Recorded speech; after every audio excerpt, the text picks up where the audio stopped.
বিপ্লব আমার সাথে রিলেশন করছে 1.5 বছর। ও আমার বারবার অনেক জায়গায় দেখা করছে আর বলছে যে আমি তো বিয়ে করবো, এই কথা বলছে।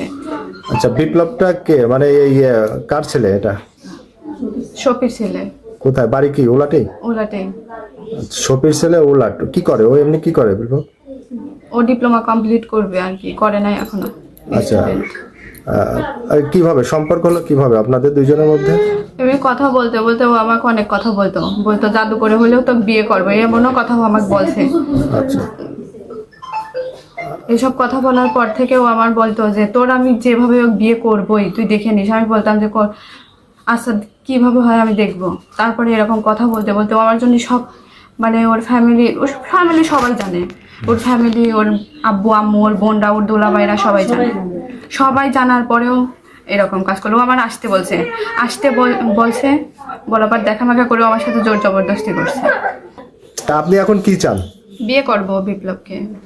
আচ্ছা, বিপ্লবকে বিয়ে করবেন। আপনার যে দুইজনের মধ্যে সম্পর্ক ছিল, এই ধরনের কোনো ডকুমেন্ট আছে আপনার কাছে?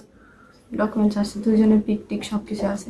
সব বিয়ে করবেন। তো স্থানীয়ভাবে কি কোনো সমাধানের চেষ্টা হয়েছে আপনি জানেন? আমি এরকম শুনি নাই যে ওরা অনেকবার করে মানে ইয়ে করছে, খালি সমস্যাই এর ফ্যামিলি সমস্যা, এর ফ্যামিলি সমস্যাই। কিন্তু মানুষ যে কি চায় আমি এটাই বুঝিনি, নাকি চাই যে আমি মরবো, এটাই মনে হয় চায়।